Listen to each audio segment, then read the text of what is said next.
Selamat musim semi yang baru. Saudara yang kasih Tuhan, hidup ini ada musimnya. Kan firman Allah mengatakan selama bumi masih ada, tidak akan berhenti-henti musim menabur, musim menuai, dingin dan panas, kemarau dan hujan, dan juga siang dan malam. Dan kita melihat suatu pengharapan di dalam firman Tuhan. Dan saya harapkan ini bukan tidak ada hubungannya dengan agama dari Cungkok dan sebagainya. Ini musim semi saja.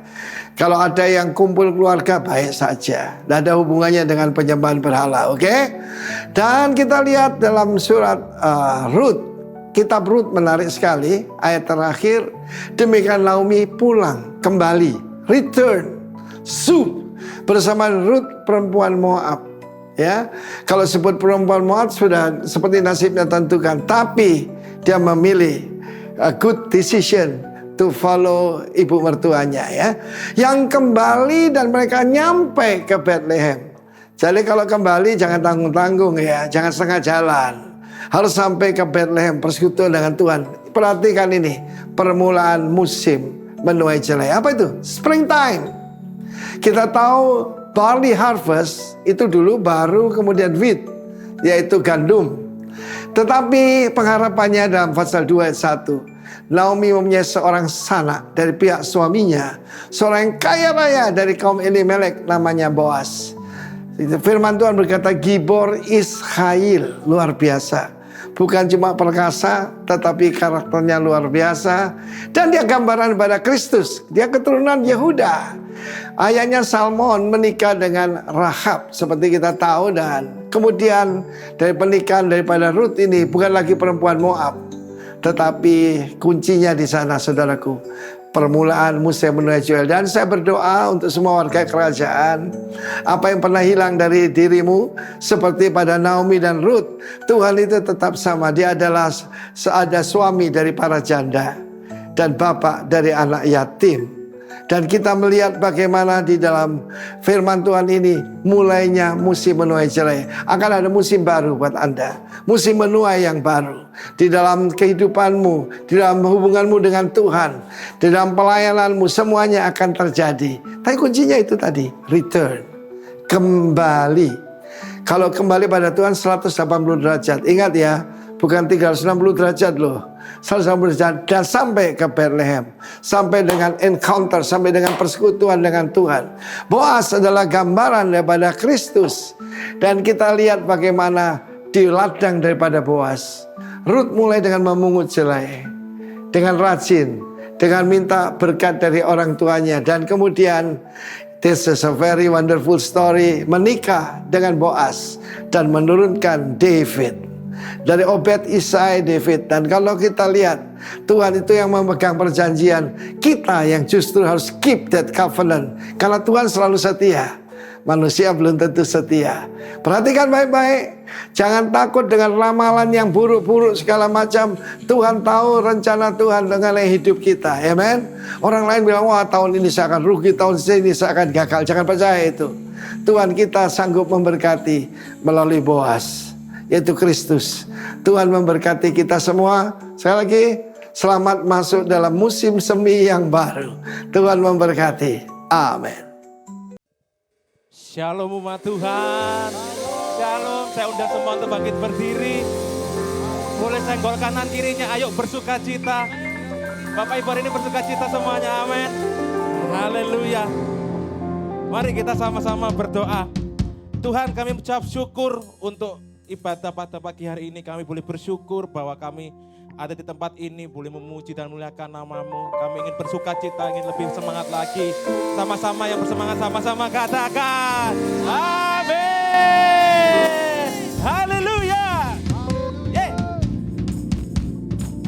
Kami bersyukur Tuhan, kami punya Allah yang sungguh baik buat kehidupan kami.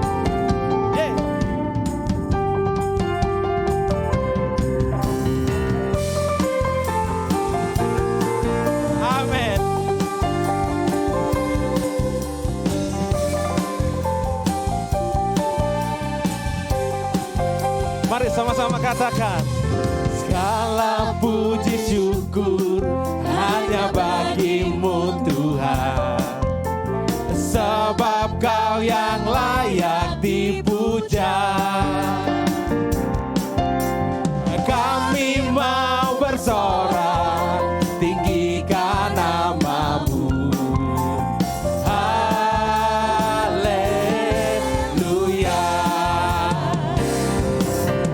Segala puji syukur hanya bagimu Tuhan. Hanya Kau yang layak Tuhan, Sebab Kau yang layak dipuja. Kami mau bersorak, tinggikan namamu. Haleluya. Sama-sama itu tangannya diangkat semua. Soraklah, haleluya. Soraklah, haleluya. Haleluya. Soraklah, haleluya. Soraklah, haleluya. Haleluya. Terima kasih Tuhan, Kau sungguh baik buat setiap kami.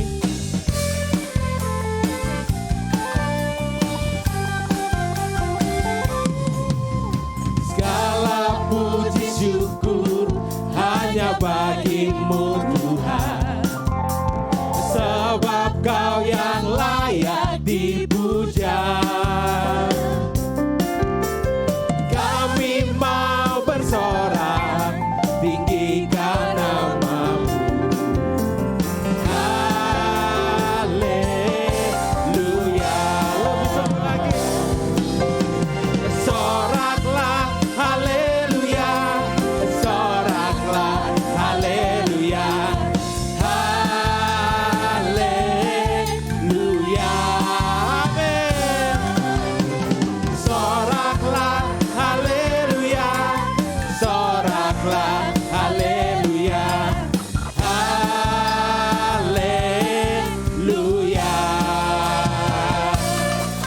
Amin. Engkau sungguh baik buat kehidupan kami Tuhan. Puji syukur hanya untuk-Mu Yesus. Amin.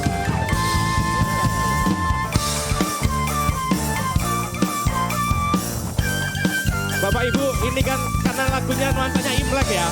Jadi kita sama-sama belajar bahasa Mandarin ya, sedikit saja ya. Mari. Jan Meju, haleluya. Jan Meju, haleluya. Haleluya. Bisa ya? Bisa ya? Lebih sungguh lagi. Jan Meju, haleluya. Jan Meju, haleluya. Haleluya.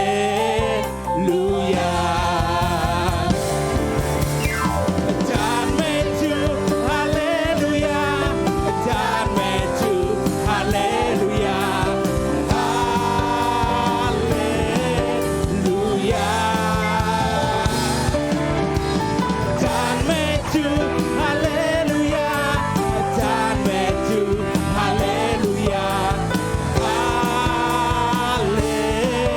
Haleluya. Haleluya. Haleluya.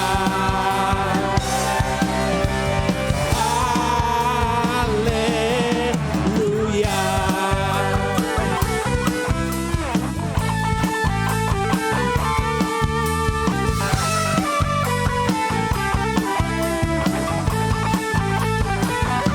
Kasih tepuk tangan yang meriah buat Tuhan kita. Haleluya. bagi Tuhan kita. Haleluya. Yang percaya kita punya satu sobat yang setia. Katakan amin. Amin. Hey.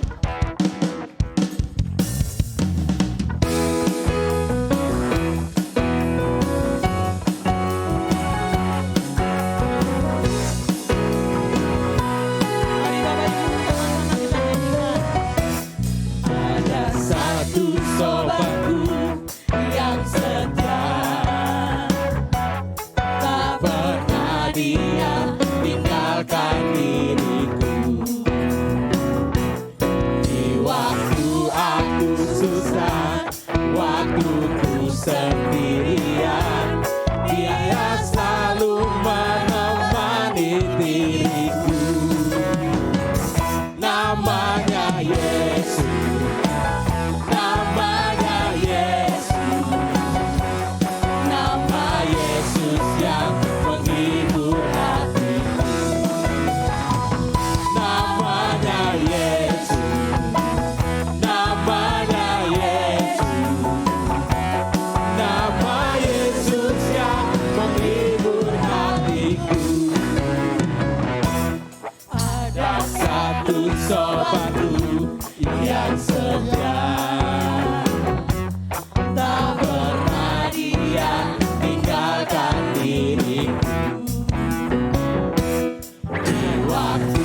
waktuku sendirian, Dia selalu menemani diriku.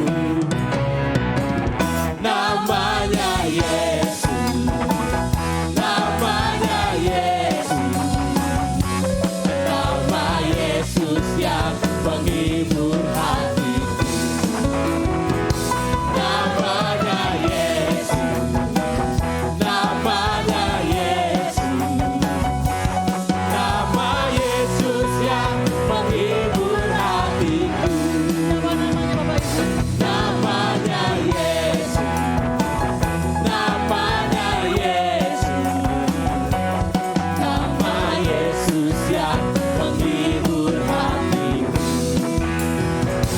Namanya Yesus, namanya Yesus, nama Yesus yang menghibur hatiku. Namanya Yesus, Namanya Yesus.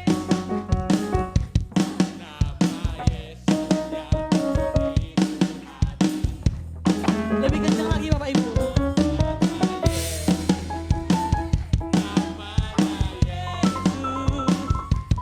Nama Yesus yang menghibur hatiku.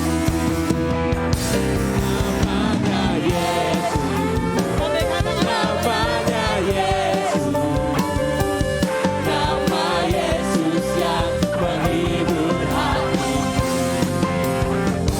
Namanya Yesus, namanya Yesus, nama Yesus yang menghibur hatiku. Nama Yesus yang menghibur hatiku. Nama Yesus yang menghibur hatiku. sorak-sorak kemenangan Bapak Ibu percaya bahwa kita diberkati Tuhan, amin. Bukan hanya kita yang diberkati Tuhan, tetapi anak cucu kita, keturunan kita akan diberkati Tuhan. Haleluya. Mari kita sama-sama bersuka cita di hadapan Tuhan.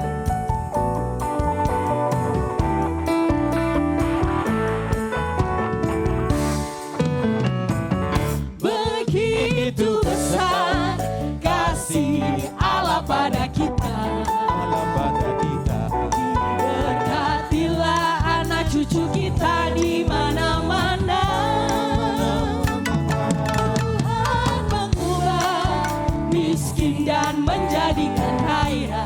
Jadikan kaya, Dia merendahkan dan meninggikan juga. bahagialah bagi orang yang percaya. Anak cucunya pasti tidak akan meminta-minta. Ya, ya, ya. Allah Menggenapi firman-Nya, tiada yang mustahil bagi orang percaya.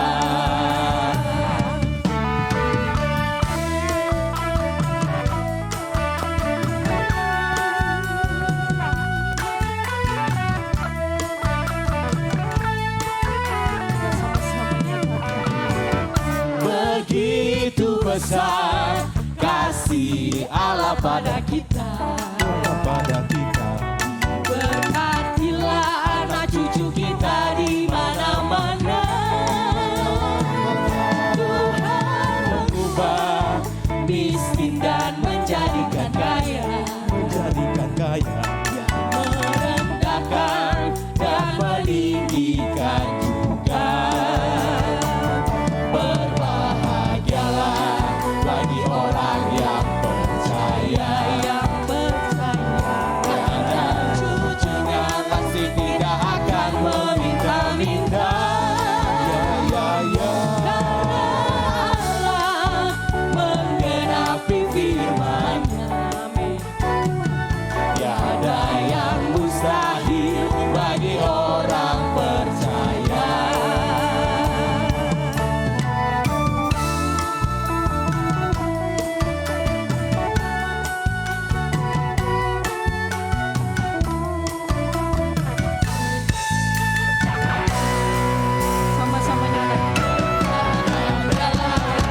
bagi orang yang percaya, anak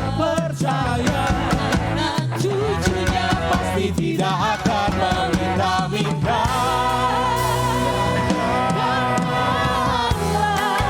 Menggenapi firman-Nya, Sebab tiada yang mustahil bagi orang percaya. Berbahagialah bagi orang yang percaya, anak cucunya pasti tidak akan meminta-minta.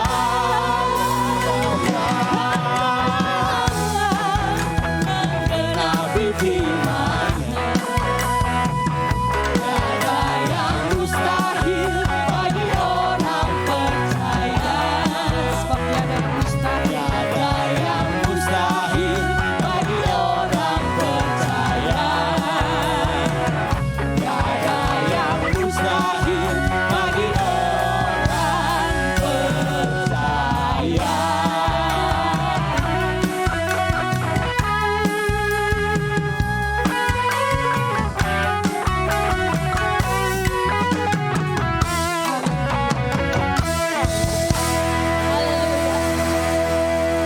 Bapak Ibu bersuka cita. Amin. Kalau bersuka cita ada senyumnya. Ini masih agak-agak cemberut ya. Kasih senyum dulu kanan kiri. Mari bersuka cita di hadirat Tuhan. Haleluya.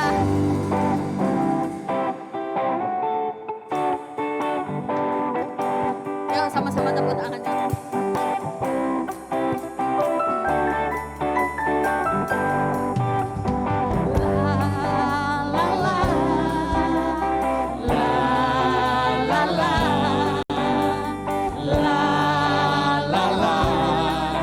Nama itu pikat hatiku. Sekali lagi ayo.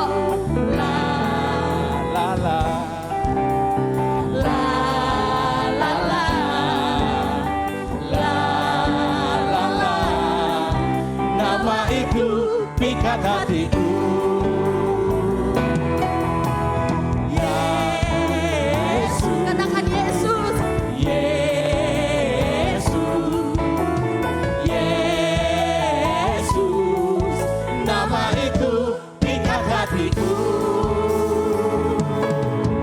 Haleluya. Kami memuji-Mu Tuhan. Sebab Engkau nama yang memikat hati kami.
Amin. Amin. Mari silakan sekolah minggu.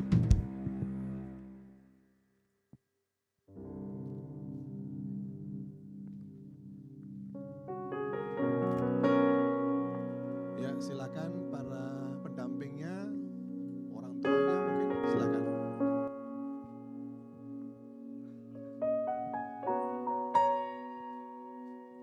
Bapak Ibu sekalian, mari saya undang untuk bangkit berdiri, kita doakan mereka bersama-sama.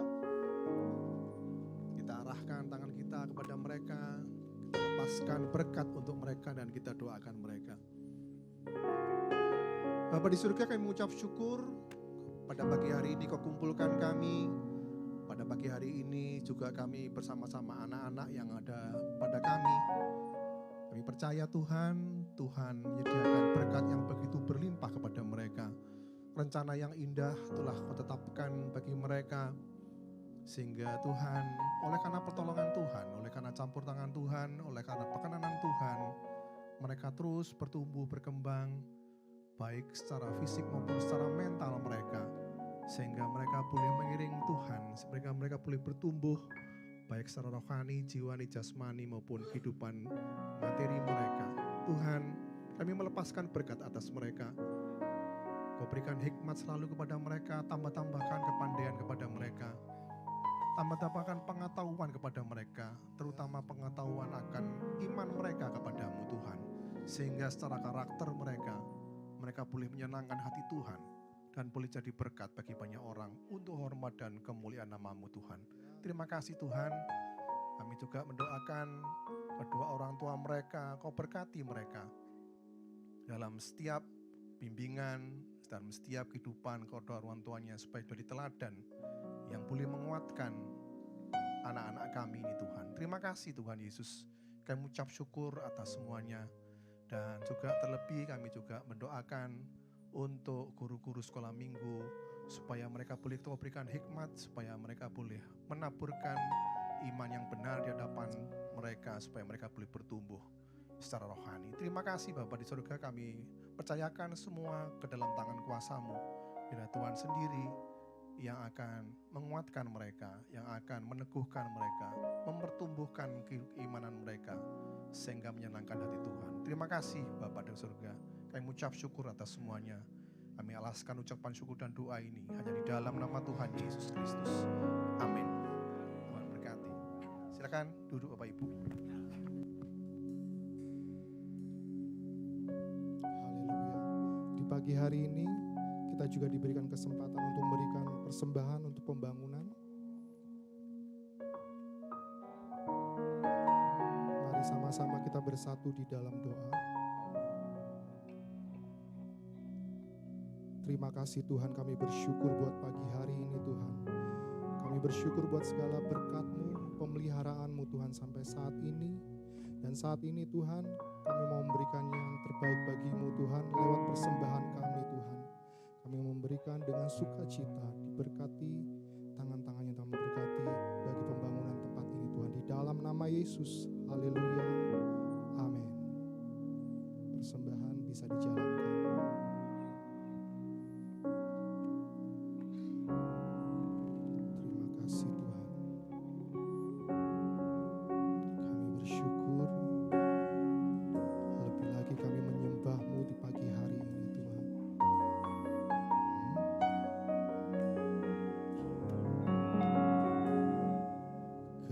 Ku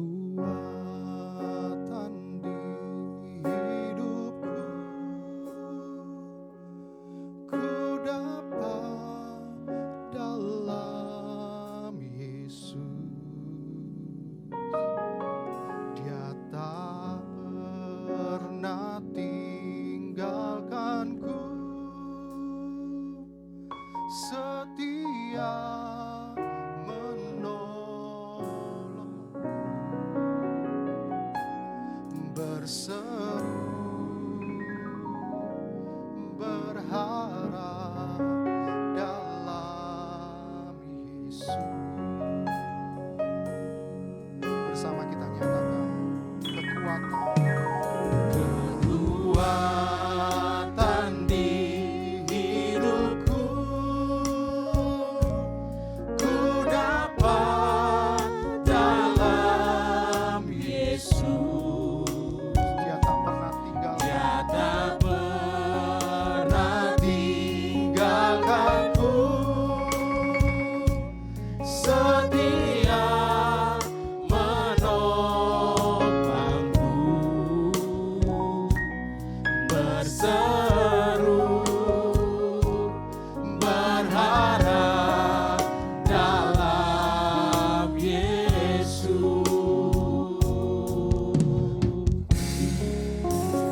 Ajaib Kau Tuhan, penuh kuasa, sanggup pulihkan keadaanku. Dalam tangan-Mu seluruh hidupku tak akan goyah selamanya. Ajaib Kau Tuhan, penuh kuasa, sanggup pulihkan keadaanku. Dalam tangan-Mu seluruh hidupku tak akan goyah selamanya.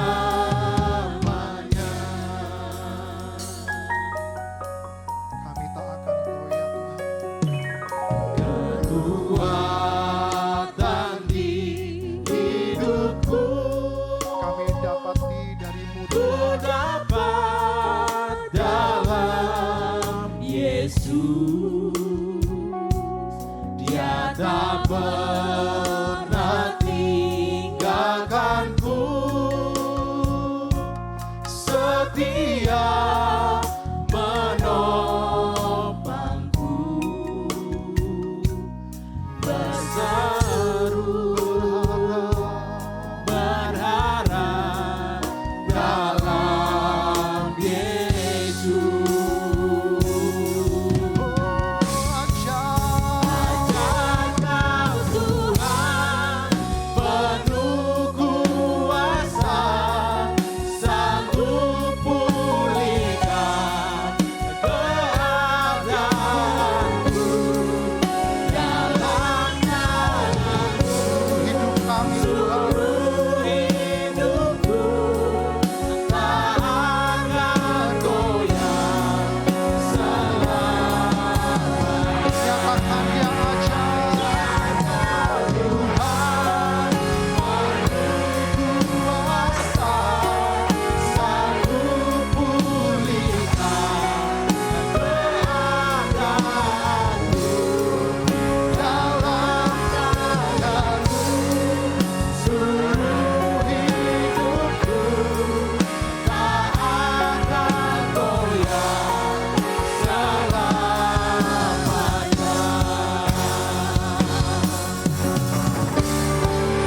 Ajaib Kau Tuhan, penuh kuasa, sanggup pulihkan keadaan. Dia sanggup pulihkan keadaan kita. Dalam tangan-Mu seluruh hidupku tak akan goyah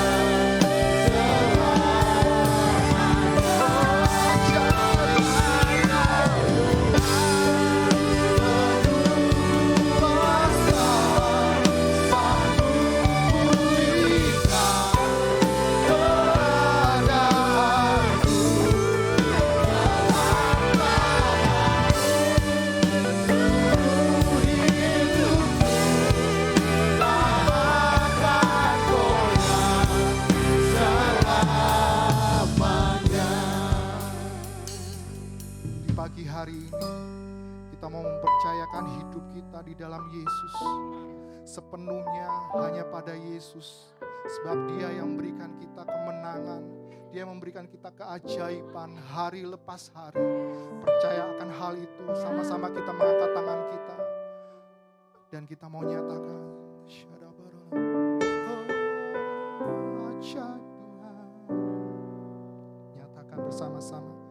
Ajaib Kau Tuhan, penuh kuasa, sanggup pulihkan keadaanku. Amin. Percayai dengan iman. Dalam tangan-Mu seluruh hidupku tak akan goyah selamanya.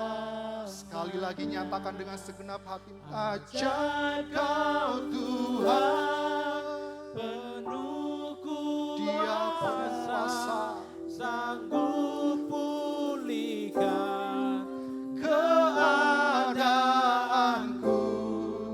dalam tangan-Mu, seluruh hidupku tak akan goyah selamanya.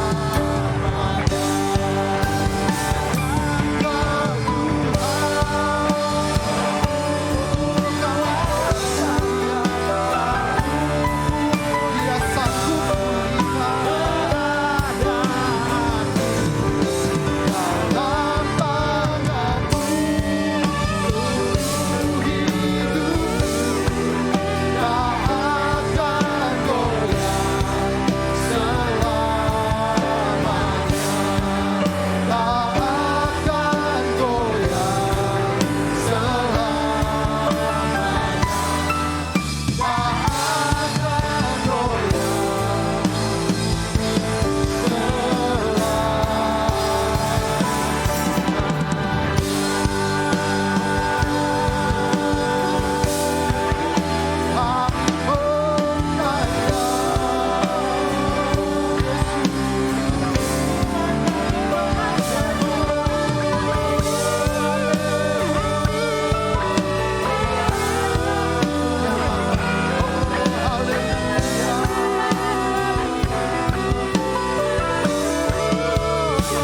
Aku percaya Tuhanku ajar,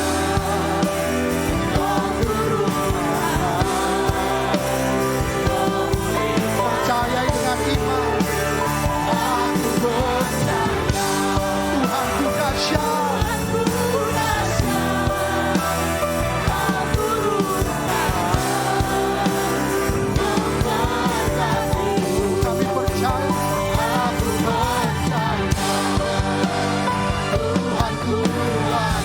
oh Dia ajar memulihkanku. Aku percaya Tuhanku dahsyat.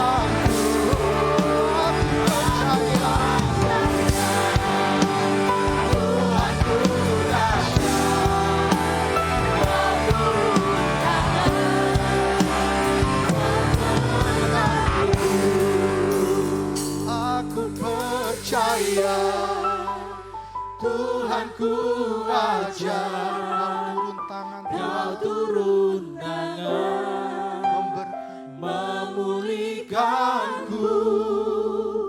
Aku percaya Tuhanku dahsyat, Kau turun tangan, memberkatiku. Aku percaya Tuhanku ajar, oh Tuhanku turun tangan. Aku percaya Tuhanku dahsyat, Kau turun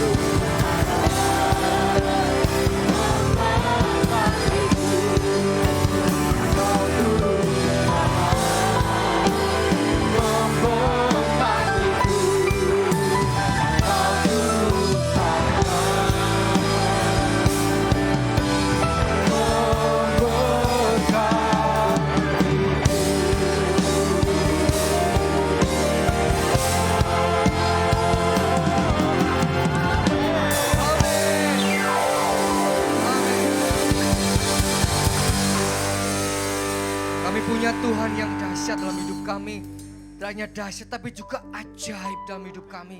Terima kasih Tuhan, kami tidak mau mengecilkan Tuhan dengan permasalahan kami. Tetapi kami punya Tuhan yang hebat. Punya Tuhan yang dahsyat, yang sanggup melakukan perkara-perkara ajaib buat hidup kami. Terima kasih Tuhan, kami sambut firman-Mu yang dahsyat itu Tuhan dalam hidup kami. Biarlah tidak hanya masuk ke telinga kami, tetapi biarlah sampai ke dalam roh dan jiwa kami Tuhan. Bertumbuh dan berbuah dan memberkati hidup kami, memberkati banyak orang. Kami siap dengarkan Engkau berbicara Tuhan. Mari sekali lagi bicaralah kepada kami semua. kami siap mendengarkan suara-Mu Tuhan. Haleluya. Yang percaya bersama-sama saya katakan, amin. Silakan duduk Bapak Ibu semuanya. Terima kasih tim PAW, ya, worship leader, para pemain musik. Serasa di rock cabang Sencen ya Bapak Ibu ya. Tadi yang worship leader yang baju kotak-kotak ada Jackie Chan. Waduh. Soalnya badannya gempal gitu ya. Yang tadi Sammo Hung. Bukan Jackie Chan Pak, badannya gempal soalnya. Terus ada lagi Andi Lau, tadi yang terakhir itu Andi Lau. Yang cewek-cewek kayak Zhao Lucy. Waduh. Cantik-cantik semua ya Bapak Ibu. Lagu-lagunya juga keren, puji nama Tuhan. Bapak Ibu, di awal tahun 2026 ini ya tema umum kita adalah the year of decision. Saya cukup sedih ketika memasuki tahun yang baru ini ya. Ada orang-orang yang memutuskan, ada orang-orang yang mengambil keputusan untuk berhenti dari pelayanan. Ya, bukan di cabang sini, bukan di cabang rock cabang Afghanistan kelihatannya itu. Yang selalu penuh dengan konflik dan masalah gitu. Karena masalah perasaan dan lain sebagainya. Akhirnya memutuskan untuk persis tahun 2026 ini berhenti dari semua pelayanan. Padahal baru saja ikut tergabung dalam sebuah kepanitiaan Natal dan lain sebagainya. Berhenti total, suami istri gitu ya. Saya cukup sedih, padahal harusnya the year of decision menjadi awal kita mengambil keputusan dengan benar. Nah, yang mau saya highlight ketika enggak apa-apa kalau Bapak Ibu capek itu belajar untuk istirahat, bukan belajar untuk menyerah. Ya, jangan menyerah dengan pelayanan. Ada konflik, ada masalah, bergesekan satu dengan yang lain itu hal yang biasa. Tetapi kalau Bapak Ibu berhenti menyerah ketika ada masalah, nanti engkau tidak akan jadi orang yang tangguh. Kita harus belajar dari Pastor Endro Winarto. Kata Bapak Gembala, Bapak Endro Winarto itu dicelupin air enggak basah, dikorek api enggak kebakar gitu ya. Saking dableknya. Lawang setan aja nyobai sampai minder ya. Sampai trauma setannya sendiri itu ya. Saking luar biasanya Pak Endro. Ada masalah apapun tetap melayani Tuhan. Amin Bapak Ibu, mau tetap melayani Tuhan di tahun ini? Jangan menyerah tengah jalan ya. Dan saya akan juga menyampaikan ya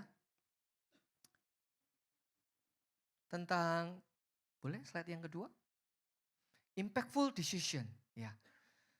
Sebuah keputusan yang berdampak. Nah, sejak dari kecil tentunya Bapak Ibu kita semua ada berbagai-bagai pilihan yang diperhadapkan pada kita. Sehingga kita harus mengambil berbagai-bagai macam pula keputusan. Mulai dari keputusan yang sederhana, keputusan yang kompleks, keputusan yang penting, sampai keputusan yang dilematis. Keputusan yang tidak populer. Ketika saya masih kuliah, saya ingat saya ditanya teman saya, Yong, aku ditanya, aku suruh milih. Ikut mama atau ikut papa. Bagiku itu bukan pilihan Yong, bagiku itu hukuman. Karena mama papaku mau berpisah. Ya, dilematis, karena sayang keduanya gitu. Ada pula keputusan yang tidak populer. Seperti keputusan yang diambil oleh Sadrah, Mesak, Abednego dan juga Daniel. Keputusan itu tidak mau makan makanan santapan raja. Itu keputusan yang beresiko loh Bapak Ibu. Keputusan kalau resikonya apa? Ya dihukum dong karena mereka ini orang buangan. Harusnya turuti aja, turuti aturannya selesai. Tapi mereka mengambil keputusan yang sangat tidak populer. Makan makanan sayur.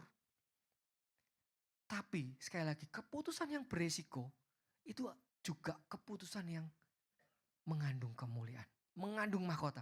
Dan terbukti ternyata setelah percobaan 10 hari dan dilanjutkan terus. Mereka tubuh mereka lebih sehat, lebih kuat. Kemampuan berpikir mereka 10 kali lipat kata firman Tuhan lebih cerdas dari orang-orang yang sepantarannya mereka. Ya, butuh keputusan yang tidak familiar kadang. Tidak harus ikut keputusan orang banyak Bapak. Yang lain pindah sana, pindah sono karena ada itu, ada ini. Biarkan. Tapi bagi kita yang tahu Tuhan punya visi, buat kita dan gerejanya. Kita tetap setia mengikut Tuhan. Amin Bapak Ibu. Nah, yang unik Bapak Ibu ya, ngomong-ngomong soal pilihan ya. Ada seorang psikolog bernama Barry Schwartz. Barry Schwartz ini pengarang buku namanya The Paradox of Choice. Artinya begini, semakin banyak pilihan yang tersedia, ternyata kualitas keputusan seseorang itu semakin buruk. Loh kok bisa Pak? Apakah Barry Schwartz ini dia anti dengan pilihan-pilihan yang banyak? Enggak. Dia cuma tidak mau kita ini terlalu perfeksionis dengan banyak pilihan-pilihan. Artinya Pak, orang semakin banyak pilihan itu kadang semakin bingung, semakin cemas, semakin ragu-ragu. Jangan-jangan opsi yang tak pilih ini bukan opsi yang paling sempurna. Khawatir, ini nanti pilihan A aku ini kalah baik dengan pilihan B dan seterusnya.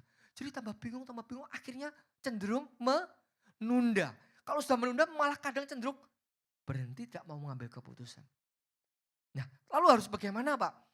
Kita punya Tuhan loh yang bisa kasih hikmat. Benar enggak? Selama masih punya banyak pilihan, pilihlah yang terbaik.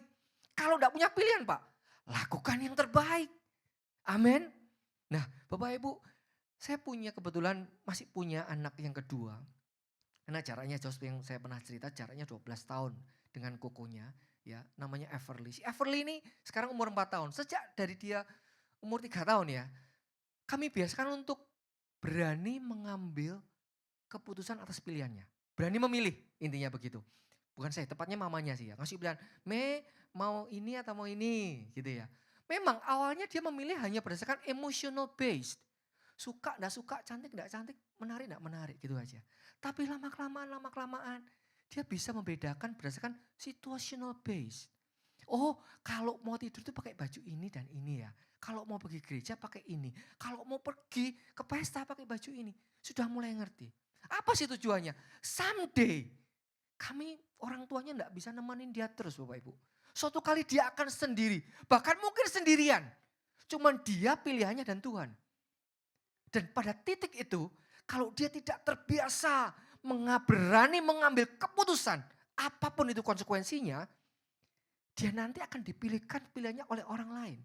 Dan biasanya pilihan yang dipilihkan oleh orang lain itu berakhir dengan penyesalan. Aduh seandainya aku milih sendiri yang ini ya. Saya enggak mau itu terjadi. Saya kepingin goalnya itu dia enggak cuma bisa milih apa yang baik. Tapi apa yang benar dan yang berkenan di hati Tuhan. Persis kayak Salomo. Salomo sebenarnya bisa milih nyawa musuhnya. Bisa milih harta yang berlimpah, kekayaan. Tapi dia memilih apa yang disukai Tuhan. Dia milih bisa mengadili bangsa yang besar, yaitu bangsa Israel. Dan Bapak Ibu tahu, apa yang tidak dipilihnya ditumplak blek ke Salomo sama Tuhan. Karena apa? Pilihannya tuh tepat berkenan di hatinya Tuhan. Itu goalnya buat anak saya. Si Mimi kecil ini. Ya, Bapak Ibu saya percaya. Keputusan-keputusan pilihan-pilihan yang Bapak Ibu hari-hari ini sedang ajarkan ke anak-anak Bapak Ibu. Ya, itu nanti akan berdampak besar. Jangan selalu kalau anak saya yang pertama itu beda. Kami masih idealis. Semua dipilihkan sesuai standarnya kami sebagai orang tua. Betul ya, anak pertama itu biasanya diramut begitu rupa sesuai dengan idealismenya kita. Sesuai standarnya kita masih gimana gitu ya. Tapi begitu anak yang kedua bisa lebih, ya wes lah kamu suka apa? Oke pilih. Selama itu tidak membahayakan dirimu, tidak merusak dan lain sebagainya. Go ahead. Biar dia menjadi dirinya sendiri. Tapi kalau anak saya pertama ini termasuk bentukan pilihan-pilihannya itu pilihan kami gitu loh. Sukaannya kami kami nilai yang terbaik. Padahal sebenarnya dia punya kesukaan sendiri loh. Seperti itu ya. Nah ketika kami punya anak, pikiran kami mulai berubah gitu. Tapi cukup ya Bapak, cukup 2 anak saja ya. Saya enggak mau pilih anak yang punya anak ketiga dan keempat dan seterusnya. Cukup 2 anak saja. Nah Bapak Ibu, saya lanjutkan. Dalam slide berikutnya. Dalam Yosua 24 ayat 15 kita baca sama-sama ya. Yosua 24 ayat 15 saya bacakan langsung dalam BIMK, Bahasa Indonesia Masa Kini. Seandainya kamu tidak mau mengabdi kepada Tuhan, ambillah keputusan hari ini. Juga kepada siapa kamu mau mengabdi, kepada ilah-ilah lain yang disembah oleh nenek moyangmu di Mesopotamia dahulu, atau kepada ilah orang Amori yang negerinya kamu tempati sekarang. Tetapi kami, saya dan keluarga saya akan mengabdi hanya kepada Tuhan. Tahun ini the year of decision. Saya yakin Bapak Ibu semua dilatih Tuhan untuk menjadi seorang decision maker. Bukan decision follower. Karena apa? Karena keputusanmu, keputusanku itu dampaknya tidak cuma ke kita. Tapi ke sekelilingmu, ke orang banyak. Karena Tuhan bilang, kamu ini kepala dan bukan ekor. Amin. Sehingga keputusannya kita itu menjadi keputusan strategik. Keputusan yang berdampak bagi orang lain. Jadi kita harus menjadi seorang decision maker. Nah, Yosua adalah seorang pemimpin. Di ayat ini lahir tidak secara instan. Tapi dari perjalanan imannya Yosua, Tuhan dan bangsa Israel. Yosua memasuki sebuah generasi yang baru. Era yang baru. Generasi yang mewarisi janji-janji Allah. Generasi yang mewarisi negeri yang berlimpah susu dan madunya. Eranya beda sekali. Yosua ini hidup di dua era. Eranya Musa dan eranya zamannya dia mewarisi tanah Kanaan. Nah, Bapak Ibu, sebuah generasi yang tangguh ini puncaknya, kenapa saya bilang Yosua ini contoh bisa menghasilkan keputusan yang impactful. Puncaknya itu ketika di Yosua 10. Di dalam Yosua 10, ketika dia ambil keputusan apa? Hai matahari, berhenti di atas Gibeon dan bulan berhenti di atas lembah Ayalon. Itu sesuatu yang luar biasa. Why? Kenapa dia lakukan itu Bapak Ibu? Karena pada waktu itu dia harus melawan 5 raja sekaligus. Raja Hebron, Raja Yerusalem, kemudian Yarmut, Eklon, dan juga Lakis. Ini saya 2 hari ngapalinnya loh Bapak Ibu, 5 raja. Dia harus lawan 5 raja ini untuk ditumpaskan. Jumlah tentaranya banyak. Kalau dia tidak menghentikan matahari dan bulan, apa yang terjadi? Waktunya tidak cukup Bapak Ibu. Karena harus banyak yang ditumpas. Zaman dulu tidak ada lampu LED, tidak ada sentolop. Kalau malam tidak bisa ngeliat musuhnya. Mana lawan, mana kawan tidak tahu. Jadi dia ambil keputusan besar. Stop. Bapak Ibu tahu ketika matahari dan bulan berhenti. Itu artinya bulan dan matahari yang berhenti. Atau bumi yang berhenti berputar. Kalau saya belajar dulu loh ya, tidak tahu kalau sekarang sudah ganti. Gitu. Setahu saya, bumi itu berputar. Mengelilingi matahari. Kalau firman Tuhan katakan, matahari berhenti, bulan berhenti. Artinya apa? Bumi berhenti berotasi. Bapak Ibu pernah belajar kan namanya hukum inersia atau hukum Newton. Kecenderungan sesuatu benda itu ketika melaju dengan kecepatan tertentu, dia akan mencoba mempertahankan kecepatannya. Betul anak-anak muda yang ada di belakang? Ya, betul ya? Sudah diajari di sekolah? Hukum inersia, hukum Newton. Contohnya gini, Bapak Ibu naik mobil, wah naik apa? Raja jalanan, Pajero ya, panas Jobo Jero ya. Pajero, wah. Kemudian, tiba-tiba, ini patut di tol ini ya. Entah kenapa tiba-tiba yang di depan tuh berhenti mendadak, ciit gitu. Lalu sekejap, karena Bapak Ibu saking enaknya naik mobil, lupa pakai seatbelt. Kecepatan 150 km per jam nih, langsung zet, jadi 0 kecepatannya. Apa yang terjadi? Dah, Bapak Ibu langsung terbang dari tol Sidoarjo, wih, ke tol Mojokerto.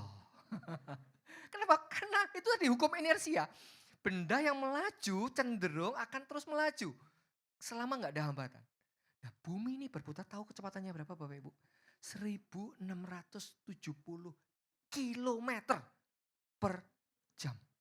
Buka googling. Saya tuh langsung iseng, loh bumi itu putarannya berapa ya? Kalau tiba-tiba set bumi berhenti berputar, yang terjadi adalah angin ini tuh nggak ikut berhenti. Jadi buat ikut masih berputar. Hukum inersia berlaku. Jadi Bapak Ibu bisa bayangkan apa yang terjadi. Itu isi laut itu tumpah semuanya. Bapak Ibu akan monteng, tiba-tiba Bapak Ibu akan terbang ke angkasa. Itulah yang terjadi. Terjadi angin yang maha dahsyat. Tidak ada makhluk yang bisa hidup yang tersisa di bumi ini. Jadi gara-gara keputusan satu orang itu untuk menghentikan rotasi bumi, seluruh surga malaikatnya dibuat sibuk menghentikan orang-orang di bumi loh Bapak Ibu. Itu imajiner saya. Disuruh nyetop angin dan lain sebagainya. Nah Bapak Ibu betapa dahsyatnya sebuah keputusan yang impactful. Tak kasih tahu Bapak, itu bukan Tuhan loh yang punya inisiatif. Dikatakan firman Tuhan, Yosua berbicara kepada Tuhan. Tapi terjemahan dikatakan Yosua berdoa dan meminta. Itu inisiatifnya Yosua sendiri. Bagaimana kok bisa seorang Yosua menghasilkan impactful decision kayak gitu? Karena dia sebelumnya sudah pernah belajar mengambil keputusan yang tidak populer. Ketika bangsa Israel, ketika mereka menjadi mata-mata, ya, yang lain berkata, kita ini kayak belalang, penduduk Kanaan itu loh, kayak raksasa. No, kita akan telan habis mereka, kita ini yang raksasa. Mereka yang belalang. Itu si Yosua dan Kaleb. Sejak dari awal dia sudah belajar mengambil keputusan. Dan puncaknya dia bisa ambil keputusan yang impactful. Nah, saya mau sharing ke Bapak Ibu. Next slide. Apa yang kira-kira dilakukan oleh Yosua? Bagaimana dia bisa mengambil sebuah keputusan yang impactful? Yang pertama, dia mengambil decision to level up atau self upgrade. Yosua mengambil keputusan Tuhan tepatnya. Tuhan mengupgrade levelnya Yosua. Nah, Bapak Ibu, saya mau Bapak Ibu lihat sebuah tayangan film, bukan film ya, sebuah iklan tepatnya. Singkat aja, silakan diputarkan dulu filmnya.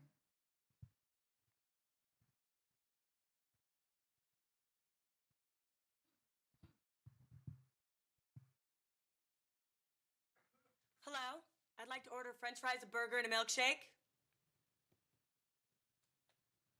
This is a library.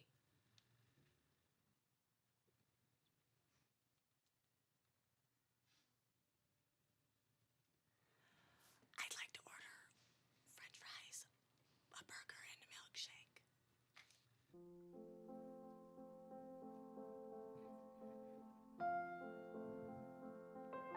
Oke, stop. Sayang ya, cantik-cantik tapi on Bapak Ibu ya. Tadi si penjaga perpustakaan itu bilang, ini tuh perpustakaan. Malah diulangi bisik-bisik. Maksudnya tuh ini loh perpustakaan, Rek. Bukan McD. Kok kamu pesan kentang goreng, burger, lalu minuman bersoda, susu bersoda. Bukan. Ya kasihan ya. Ya tadi itu iklannya Mercedes. Ya jadi beautiful outside, intelligent inside. Ya. Beauty is nothing without brain. Kecantikanmu, ketampananmu itu nggak berarti apa-apa kalau kamu on gitu ya. Gimana caranya supaya kita nggak on? Maaf kata, harus belajar. Baru waktu yang lalu ketika saya teleponan sama teman saya, ini teman dulu seperjuangan ketika di bank ya. Dia satu tim dengan saya. Anak buah saya tepatnya Bapak Ibu. Dia bagian kredit gitu ya. Kemudian ketemu-temu ngobrol-ngobrol, Bapak Ibu tahu apa yang terjadi? Ternyata teman saya ini, dia cewek. 2 tahun lebih tua dari saya. Dia sedang menyelesaikan disertasi Bapak Ibu. Ibu paham ya? Bukan skripsi, bukan tesis, disertasi Bapak Ibu. Dia sekolah lagi sampai S3. Sampai Mbak, weh kok hebat Mbak. Gile lu Mbak, kapan turumu Mbak? Sampai tak gitu loh Bapak Ibu. Nah dia ini Bapak Ibu, dia juga seorang istri, dia seorang ibu buat 2 orang anaknya. Dia posisinya sekarang dia sudah kerja di bank, tapi dia kerja di sebuah instansi keuangan, sebuah koperasi. Ya, dia posisinya itu regional head, membawahi kalau tidak salah Jawa Timur dan Mataram Bali. Jadi dia kepala marketing, regional division, dia region head. Sibuk sekali, tapi dia tidak lupa mengupgrade dirinya dan anak-anaknya genah semua Bapak Ibu. Salah satu anaknya itu diterima di sekolah SMA Taruna Nusantara. Itu yang sekolahnya AHY di Magelang itu loh. Itu satu Mojokerto itu cuma keterima 2 orang. Salah satunya anaknya teman saya ini. Berarti dia bisa ngatur anaknya baik toh.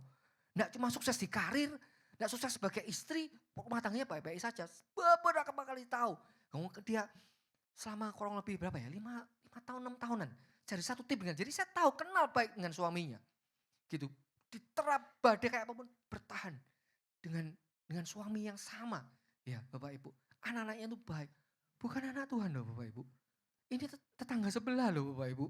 Ya. Jadi saya sampai bilang, kenapa kamu lakukan itu Mbak? Kok kamu sekolah sampai S3? Iya kok ya, salah satunya tuntutan profesi. Tetapi satu hal yang membuat saya tergelitik. Supaya jadi contoh buat anak-anakku. Kalau mama bisa serepot ini aja, bisa sekolah S3 apalagi kalian loh. Gitu Bapak Ibu, wih keren saya bilang. Nah Bapak Ibu, kalau kita stop mengupgrade diri kita, maka kita akan downgrade. Nah apa yang dilakukan oleh Tuhan untuk mengupgrade si Yosua ini? Nah hal yang pertama, live by faith not by sight. Pada waktu zamannya Musa, itu Tuhan selalu ada di depan. Ada tiang awan di siang hari, ada tiang api di malam hari. Tidak perlu iman Bapak Ibu, sudah kelihatan ada Tuhan di sana. Cuma perlu mata yang melihat. Kamu tidak buta aja, kamu percaya Tuhan kok. Ya, tetapi ketika zamannya Yosua mulai masuk ke tanah Kanaan, tidak ada tiang api, tidak ada tiang awan. Yosua di-upgrade pertama-tama imannya. Dari yang biasanya melihat bukti, melihat kenyataan, melihat fakta, melihat bukti dulu, diberkati dulu baru melayani, sembuh dulu baru percaya. Sekarang enggak, cuma dijanjikan sama Tuhan. Janji firman Tuhan, aku menyertaimu, kemanapun kamu pergi, aku bersama dengan kamu. Cuma janji-janjinya firman Tuhan toh Bapak Ibu. Tidak ada lagi gambaran identitas Tuhan yang nyata secara fisik bagi Yosua. Karena apa? Yosua mau di-upgrade sama Tuhan. Yang biasanya Bapak Ibu sudah berkali-kali kan mendengarkan firman Tuhan. Bahwa mujizat itu tidak bisa membuat orang itu percaya sama Tuhan. Kurang mujizat apa bangsa Israel selama di padang belantara. Selama di Mesir.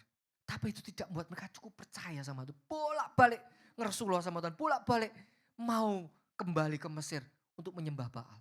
Gila gak Bapak Ibu? Nah Tuhan mau mengupgrade lagi. Kalau dulu mengandalkan mata baru percaya, sekarang percaya dulu baru melihat. Mau di-upgrade Tuhan? Mungkin Bapak Ibu dulu ketika baru ikut Tuhan. Tuhan seringkali kasih banyak hal-hal yang manis-manis. Oh baru sakit sedikit baru langsung disembuhkan nama Tuhan. Melihat tidak punya berkat tiba-tiba Tuhan sediakan melalui orang lain. Terus diberkati dan diberkati. Seolah-olah Tuhan memberikan bukti-bukti ini loh penyertaanku. Ini loh aku tuh tidak meninggalkan kamu. Tapi pada satu titik ketika Bapak Ibu merasa I am alone. Kok gak ada lagi ya penyertaan Tuhan. Itu waktunya level up. Itu waktunya di-upgrade sama Tuhan. Nah Bapak Ibu, hal yang sama terjadi juga sama Yosua. Yosua dari pakai mata jasmani jadi pakai mata iman. Nah di-upgrade. Nah Bapak Ibu, ada saatnya, memang ada kalanya Tuhan itu memberikan kisi-kisi.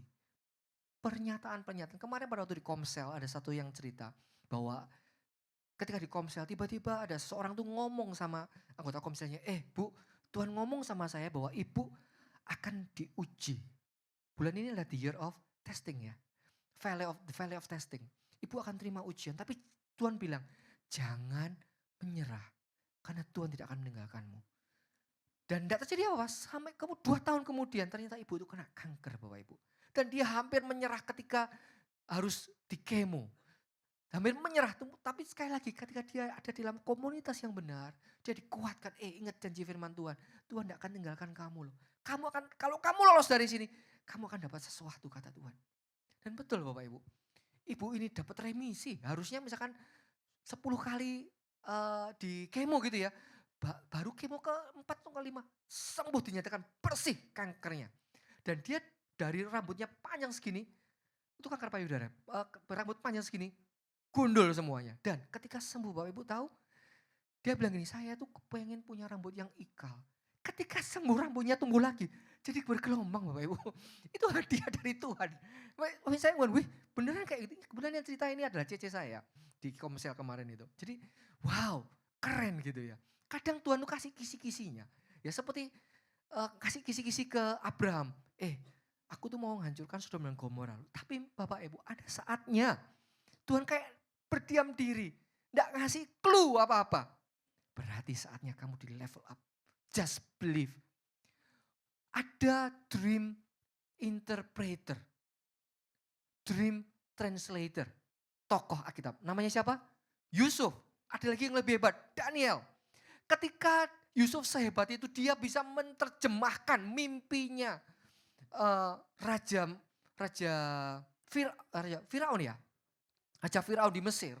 Apakah dia juga dikasih mimpi sama Tuhan bahwa dia nanti padahal sejak dari muda dia dikasih mimpi sama Tuhan bahwa matahari, bulan dan 12 bintang sujud menyembah dia loh.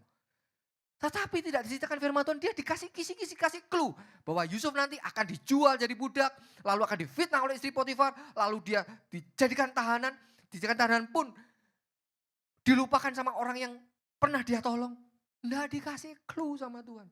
Daniel ketika mau dimasukkan ke perapian yang menyala-nyala bersama 3 temannya, Sadrak, Mesak, Abednego. Ketika mau dimasukkan lubang singa, padahal dia bisa menerjemahkan mimpinya Raja siapa itu? Raja Nebukadnezar dan raja-raja yang lain. Banyak mimpi yang diterjemahkan. Bahkan Tuhan menyatakan mimpi-mimpi pewahyuan itu hal yang akan datang, yang akan terjadi. Tetapi ketika Daniel sendiri masuk ke gua singa, apakah diceritakan bahwa dia mendapatkan penglihatan? Enggak, Bapak Ibu. Kenapa? Karena waktunya mereka juga harus di level up. Harus percaya sama Tuhan. Walaupun tidak melihat bukti. Walaupun tidak melihat clue. Bapak Ibu, ada kalanya kita serasa tidak punya petunjuk apapun. Cuman ada hati kita yang percaya, Tuhan, sekalipun gunung di depanku tidak pindah, aku tetap percaya bahwa Tuhanku baik. Sekalipun mungkin sakitku tetap, aku tetap percaya bahwa Tuhan itu baik dalam hidupku. Bapak Ibu, Tuhan itu tidak punya hutang loh. Tidak punya hutang berkat buat tokomu. Karena semuanya itu sudah dia bayar lunas di kayu salib. Amin. Kita yang berhutang banyak sama Tuhan. Belajar untuk live by faith, not by sight. Ya. Nah, hal yang kedua. Apa yang perlu di level up? Growing from infant become adult. Kalau zamannya Musa, sekali lagi, tersedia begitu limpahnya. Makanan free dari langit, ada mana. Daging free turun, burung dara. Kemudian minuman free, dipukul batu besar, tok, keluar air. Tanpa perlu bekerja. Disuapi sama Tuhan. Disuapi sama Tuhan terus. Seperti yang saya sampaikan hari ini. Seolah-olah saya menyuapi Bapak Ibu dengan makanan firman, bukan. Tetapi ada kalanya ketika Bapak Ibu seolah tidak mendapatkan apa-apa. Bapak Ibu harus bekerja sendiri, harus mandiri, harus kuat sendiri, harus berjuang sendiri. Itu waktunya berarti Bapak Ibu di level up. Dari bayi ke dewasa sama Tuhan. Dipacu sama Tuhan terus untuk mau menjadi dewasa. Anak-anak itu enggak tahu apa artinya menunggu Bapak Ibu. Cuman orang dewasa yang paham artinya konsisten. Mau sabar menunggu. Bayi itu enggak tahu caranya care sama orang. Tapi kalau orang dewasa itu tahu, oh si B ini lagi butuh ya. Aku lagi berkelimpahan. Berarti aku harus jadi berkat buat dia. Bayi itu enggak tahu. Yang dia tahu cuman dirinya dan dirinya. Tapi orang dewasa itu tidak egois. Dia tahu kapan dia berpikir soal dirinya. Kapan dia berpikir buat gerejanya. Kapan dia berpikir buat saudara-saudaranya. Di-upgrade dari bayi menjadi dewasa. Nah, Bapak Ibu, ada kalanya anak saya itu melewati fase-fase seperti itu. Ketika anak saya Jaden ini, dari SD kelas 1 sampai kelas 6 di Mojokerto, itu sangat depend sama orang tuanya. Kalau mamanya enggak nyuruh belajar, dia enggak belajar. Betul ya Jaden ya? Dia enggak mau ngaku ya. Enggak bercanda. Tapi sedikit sekali, misalkan 10%, 100% gitu ya. 10% doang yang mungkin yang inisiatif belajar sendiri. Sisanya harus diajari, ditungguin sama mamanya. Tapi begitu masuk SMP dan saya pindah sekolah di Surabaya. Di sana dia ngekos sendirian. Tidak ada kenal siapapun. Ngekos di tempatnya Bapak Jayadi itu loh Bapak Ibu. Pernah ya khotbah di sini ya Bapak Jayadi? Ya itu anak saya koskan di tempatnya Bapak Jayadi. Karena saya tahu kos-kosannya berarti kan genah gitu loh ya. Selalu diawasi 24 jam gitu loh ya. Ya sampai enggak tidur Bapak Jayadinya itu. Enggak bercanda ya Bapak Ibu ya. Nah ketika anak saya jawab, tahu Bapak Ibu yang terjadi? Wih, mandiri semuanya dia bisa lakukan sendiri. Artinya apa? Dia belajar untuk mandiri. Tidak tergantung lagi sama mamanya. Tidak pernah, dari jauh gimana mamanya mau teleponan. Nyo ini ya belajar. Tidak, sama sekali. Tanya sama anaknya sendiri. Dan bahkan sekarang dia kelas 1 SMA, masih ngekos di Surabaya. Itu gurunya bilang ketika saya ngambil rapot. Ini Jaden ini tuh bahkan bisa ngajari teman-temannya yang tidak bisa ngikuti pelajaran. Diajari tanpa disuruh sama gurunya. Sampai jadi kayak dalam tanda kutip asistennya guru. Anak saya ini. Bagaimana? Karena sendirian. Karena dalam level tertentu, dalam kondisi tertentu, kesendirian itu baik buat kita Bapak Ibu. Karena apa? Membuat kita jadi tangguh. Membuat kita jadi pribadi yang mandiri. Yang tidak bergantung sama orang lain. Bayi itu selalu bergantung sama pertolongan orang lain. Tapi orang dewasa itu mampu mengambil keputusan. Hanya orang dewasa yang bisa mengambil keputusan dengan benar. Kalau anak kecil memang nggak bisa. Hanya like or dislike. Hanya emotional base. Nggak bisa pakai logic base. Apalagi Bible base. Nggak bisa. Pokoknya yang ditaunya pikiran untuk dirinya sendiri. Nah, pada saat itu Yosua mulai di level up sama Tuhan. Begitu dia masuk ke menyeberangi sungai Yordan. Mana itu berhenti. Yosua dan bangsa Israel harus menabur sendiri. Hanya orang dewasa yang bisa menabur. Mulai menanam, mulai menggarap ladang mereka sendiri. Dan makan dari hasil jeripayah mereka sendiri. Nah Bapak Ibu, Tuhan mau kita bertumbuh. Berarti Tuhan mau melevel up kita. Supaya kita bisa menghasilkan impactful decision seperti itu. Nah berikutnya. Be the best version of yourself. Nah Bapak Ibu, Yosua ini ada dalam bayang-bayangnya Musa. Buktinya apa? Dikatakan di Yosua 1 ayat 1 ya. Yosua itu adalah asistennya Musa. Seorang Yosua bin Nun itu abdinya Musa. Abdinya Musa. Bahkan siapa sih yang enggak tahu bahwa Musa itu adalah sosok yang hebat? Tidak ada yang menyangkal.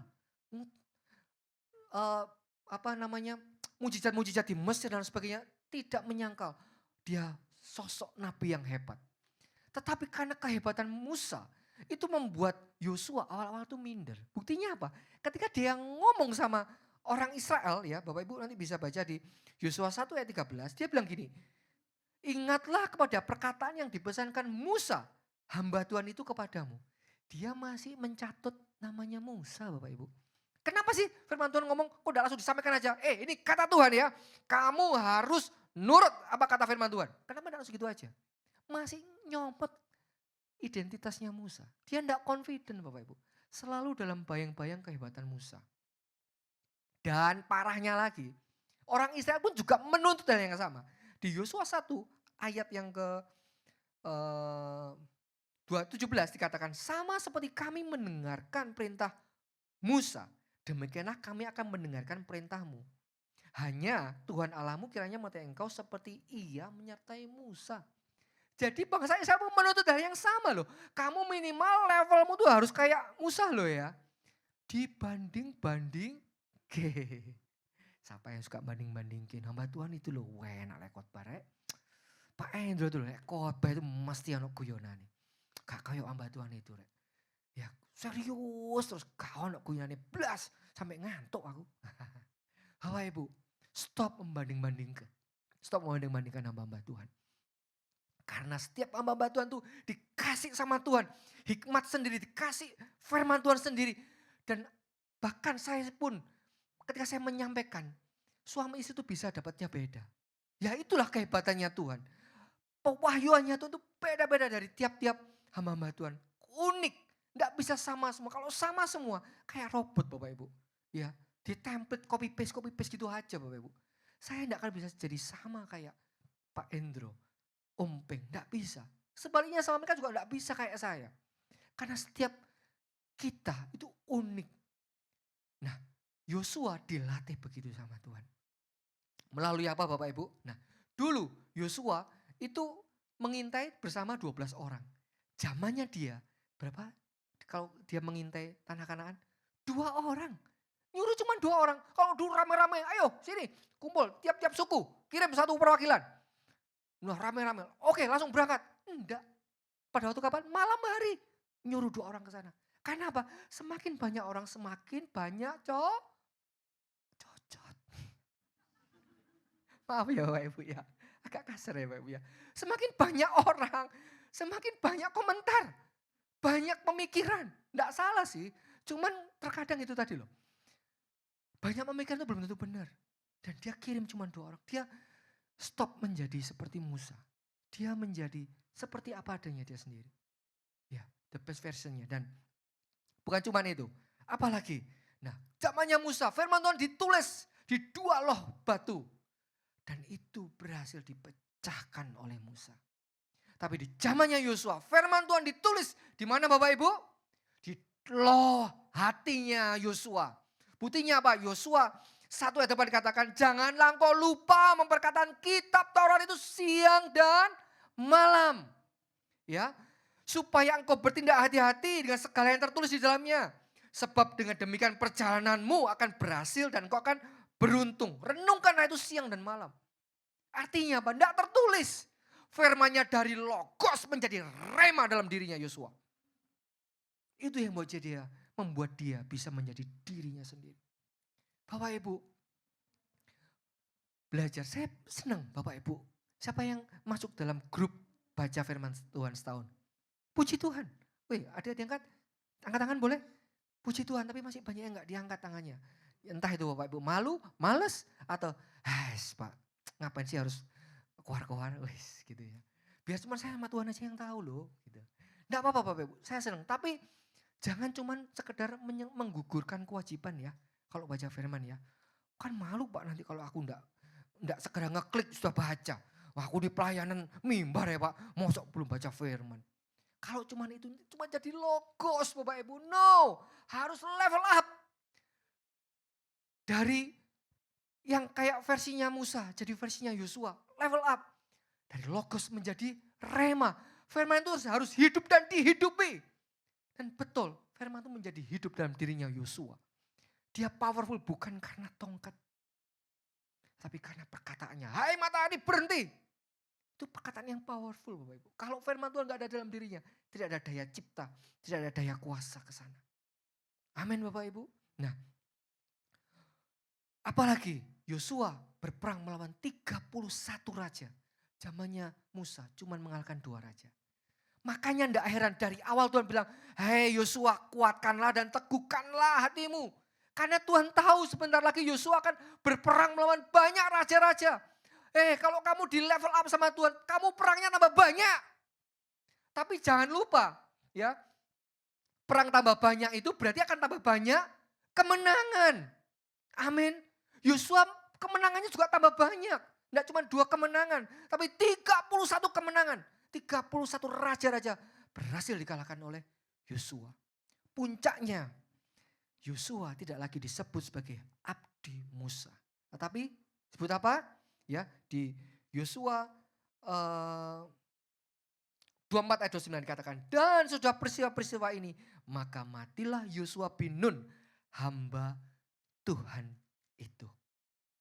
Yosua ternyata tidak sesuai ekspektasinya bangsa Israel. Dia tidak menjadi seperti Musa, tapi menjadi seperti Tuhan.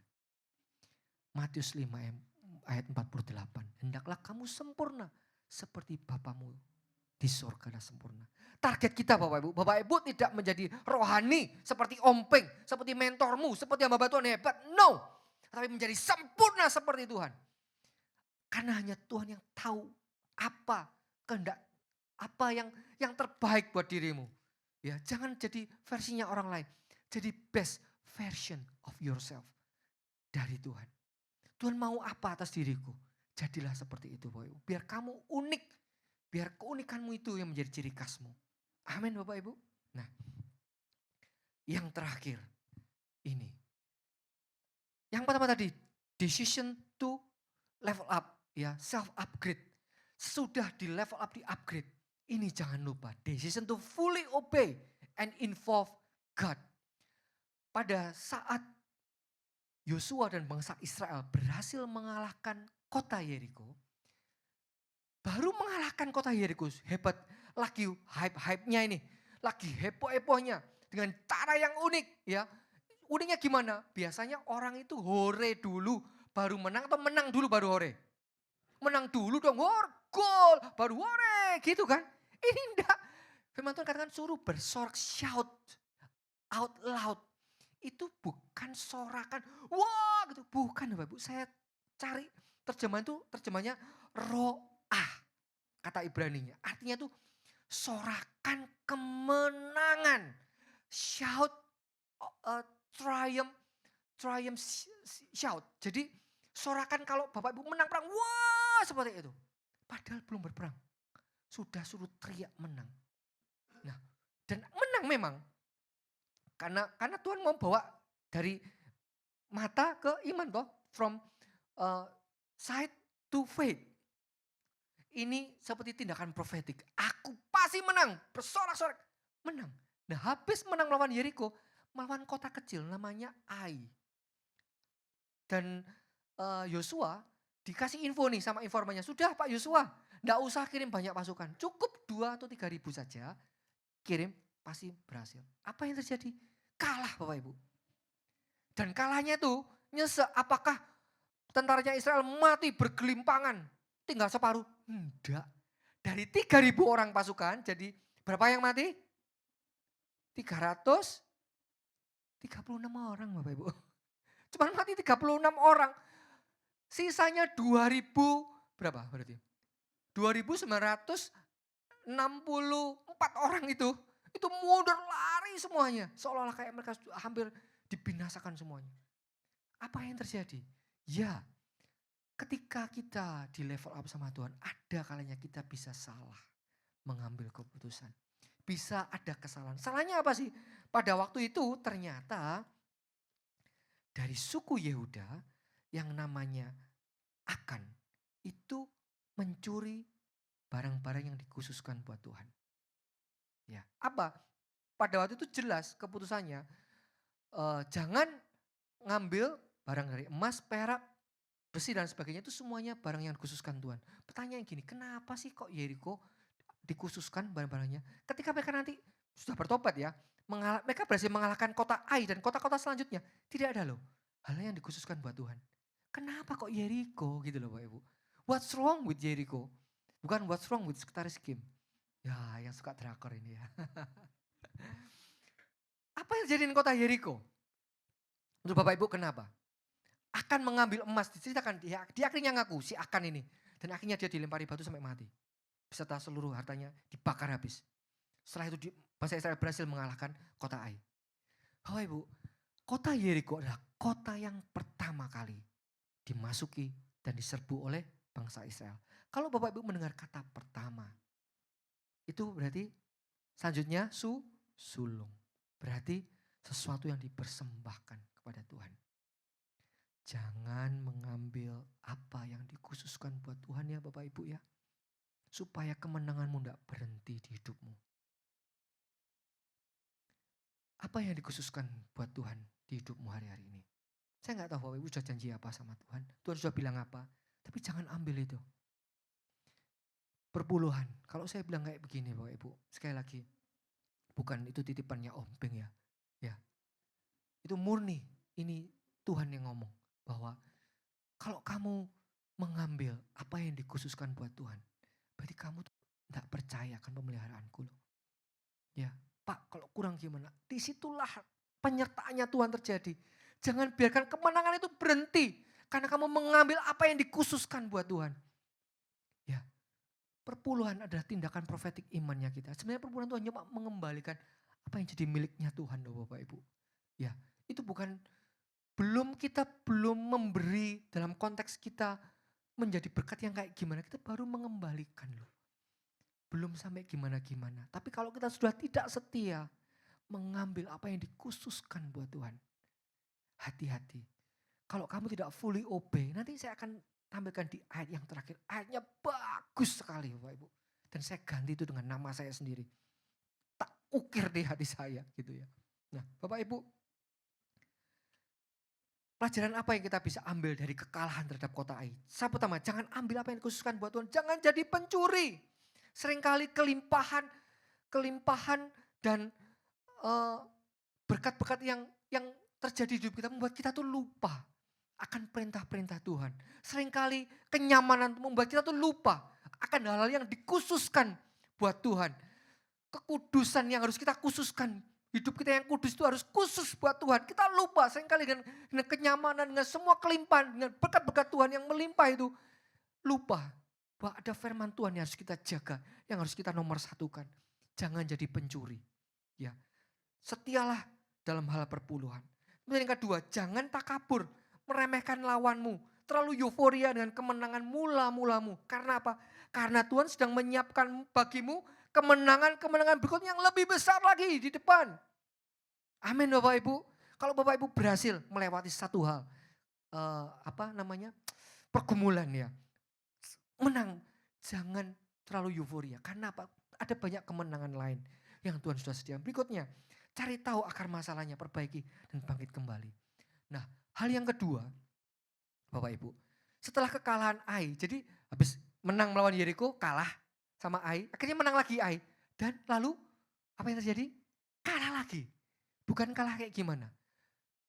Dikatakan firman Tuhan ya, di Yosua 9 ayat 14 ya. Ini tipu muslihat orang-orang Gibeon. Jadi orang-orang Gibeon itu dengar nih bahwa bangsa Israel berhasil mengalahkan Yeriko, kota yang besar itu. Makanya orang Gibeon itu orang yang pinter, tipu muslihat. Ya. Kadang musuh itu tidak di depan kita mengacungkan senjata Bapak Ibu. Tapi orang yang tidak kita sangka-sangka menusuk kita dari belakang. Betul ya, seringkali kayak gitu ya Bapak Ibu ya. Nah sama juga dengan kasusnya Gibeon ini. Orang-orang Gibeon itu menipu bangsa Israel. Mereka datang dengan baju compang-camping seolah dari kota jauh. Padahal mereka itu ada di sekitar mereka. Mereka takut ditumpas sama orang Israel, sama Yosua. Dan yang terjadi adalah Yosua 9:14. Lalu orang-orang Israel mengambil bekal orang-orang itu tetapi tidak meminta keputusan Tuhan. Poin yang kedua ini, decision to fully obey and involve God. Keputusan untuk sepenuhnya taat dan melibatkan Tuhan. Belajarlah melibatkan Tuhan dalam segala perkara. Jangan cuma hal rohani tok baru melibatkan Tuhan Bapak Ibu. Selalu awali mau kemana, mau melakukan apa. Start with praying to God. Jangan, kalau saya coba next. Ini Amsal 3 ayat 5-6 ya. Di sini dikatakan di terjemahannya itu gini. Don't try to figure out everything on your own. Jangan mencari tahu semuanya dengan pola pikirmu sendiri. Karena sekali lagi pola pikir kita, keputusan kita tuh bisa sangat terbatas. Kita hanya cuma tahu selangkah, tapi Tuhan tuh bisa tahu berlangkah-langkah di depan kita. Amin Bapak Ibu. Makanya kita perlu melibatkan Tuhan. Dampaknya apa Bapak Ibu? Bapak Ibu tahu dampaknya memang tidak saat itu dialami oleh Yosua. Tapi sekian ratus tahun kemudian pada zamannya Daud. Ketika mereka tidak menumpas orang Gibeon ini. Ada masa kelaparan yang harus dilalui 3 tahun berturut-turut. Raja Daud mengalami kelaparan di masanya. Dan yang terburuk, ya memang bukan kesalahannya Raja Daud. Karena pada waktu itu Raja Saul membunuh orang-orang Gibeon. Karena kan sudah disumpah bahwa tidak akan membunuh. Ternyata itu dibunuh oleh Raja Saul. Dan apa yang terjadi? 7 anak dari Saul yang harusnya menjadi pewaris tahtanya itu harus digantung mati 7-7-nya oleh karena orang Gibeon. Karena Daud waktu itu minta petunjuk Tuhan dan datang ke orang Gibeon. Apa yang harus kami lakukan? Kami punya hutang darah. Serahkan 7 orang anak-anak dari Saul digantung sungguhan Bapak Ibu. Bapak Ibu, kadang dosa itu tidak langsung hukumannya ya. Ketidaktaatan itu kadang tidak instan, tetapi melewati lintas generasi. Tapi tetap harus dibayar lunas hukuman itu. Nah Bapak Ibu, bagaimana caranya supaya kita tidak terjebak dengan pengertian kita sendiri? Minta pertolongan Tuhan, minta libatkan Tuhan dalam hidup kita. Kalau kita mau di-upgrade yang pertama tadi, di-upgrade sama Tuhan. Imannya di-upgrade, lalu kita menjadi dewasa, kita menjadi versi diri kita yang terbaik. Dan kemudian kita mau taat sama Tuhan, apapun yang terjadi. Kita mau melibatkan Tuhan. Ini loh ayat yang terakhir. Ya, Yosua 21 ayat 45. Dari segala yang baik yang dijanjikan Tuhan kepada kaum Israel, tidak ada yang tidak dipenuhi, semuanya terpenuhi. Di terjemahan lain, di firman Allah yang hidup, segala sesuatu yang baik yang telah dijanjikan Tuhan kepada mereka telah digenapi dan menjadi kenyataan. Ganti kaum Israel itu dengan namamu Bapak Ibu. Ya, dari segala yang baik yang dijanjikan Tuhan kepada Yongki, tidak ada yang tidak dipenuhi. Semuanya terpenuhi. Mau ayat ini merema buat Bapak Ibu, tidak hanya menjadi logos, tidak hanya tertulis di layar LED, tapi merema sampai anak cucumu. Firman itu digenapi. Mau Bapak Ibu mengalami kelimpahan? Mau mengalami penyediaan sama Tuhan? Mau mengalami penyertaan Tuhan yang luar biasa dari tahun ke tahun sama Tuhan? Mau? Taat. Libatkan Tuhan dalam hidupmu. Amin. Tuhan Yesus memberkati. Mari kita berdoa. Tuhan, terima kasih hari ini kami sudah belajar tentang firman-Mu Tuhan. Kami tidak bisa dengan kecakapan kami sendiri, dengan harta yang kami punya, semuanya bisa habis dalam sekejap. Terima kasih hari ini Tuhan, di tahun keputusan ini. Tuhan ajari kami, untuk kami tidak hanya mengambil keputusan yang baik, tapi keputusan yang benar dan yang berkenan kepadamu. Mampukan kami Roh Kudus. Mungkin keputusan itu tidak populer, bahkan menjadi pertentangan.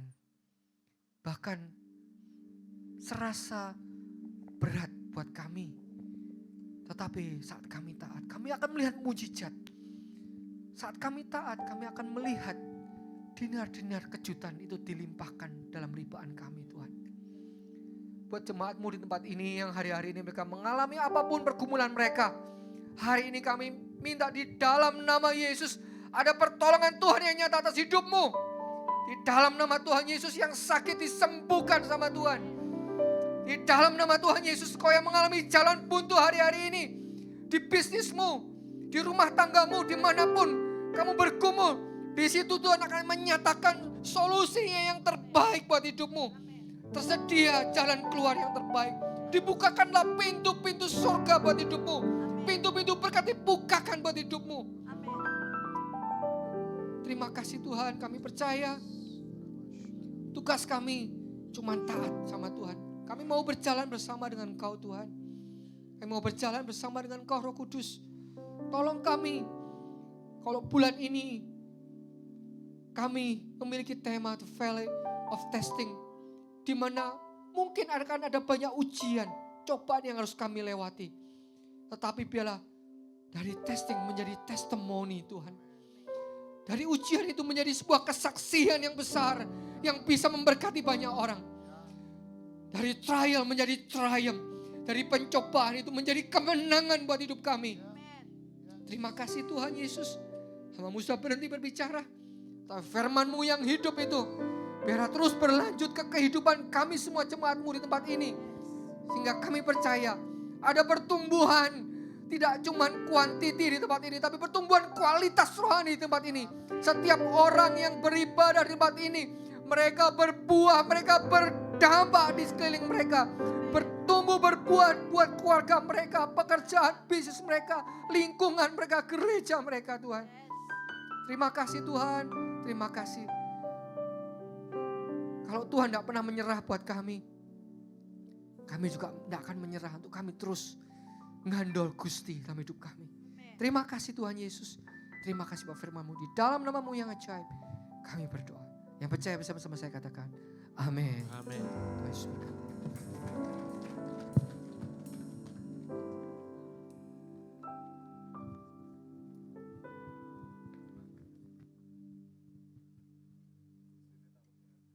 Tiba saatnya kita memberi persembahan. Kita satu dalam doa. Terima kasih Bapa di surga untuk kesempatan yang baik pada pagi ini. Kami sudah mendengarkan firman, kami sudah menerima pencerahan yang luar biasa. Firman-Mu adalah pelita bagi kaki kami dan terang bagi setiap jalan kami. Tuhan, kalau sebentar kami akan memberi persembahan, biarlah kiranya persembahan yang akan kami berikan dengan yang terbaik, berkenan di hadapan Tuhan, Kau kuduskan, Kau sucikan, sehingga persembahan ini juga boleh dipakai untuk sebagai alat pelebaran pekerjaan-Mu yang ada di gereja ini. Kau melawat siap tangan-tangan yang beri dengan berkat-berkat yang baru dan melimpah. Terima kasih Tuhan, hanya di dalam nama Tuhan Yesus kami mau memberi dan berdoa. Haleluya. Amin. Silakan persembahan bisa dijalankan.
Shalom Bapak dan Ibu sekalian, saya minta perhatian sebentar.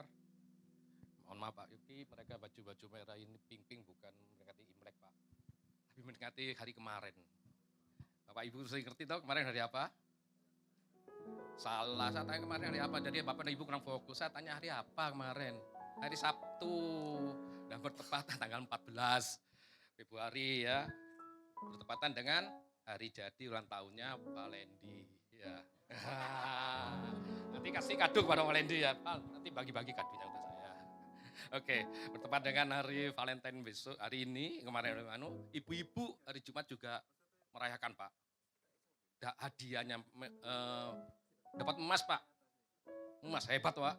MWM, jadi ibu-ibu yang belum hadir, cepat hadir ke MWM, pasti banyak kejutan-kejutan. Kalau kemarin Sabtu dapat emas, kalau yang di luar tuh emas antam, tapi di sini emas antum.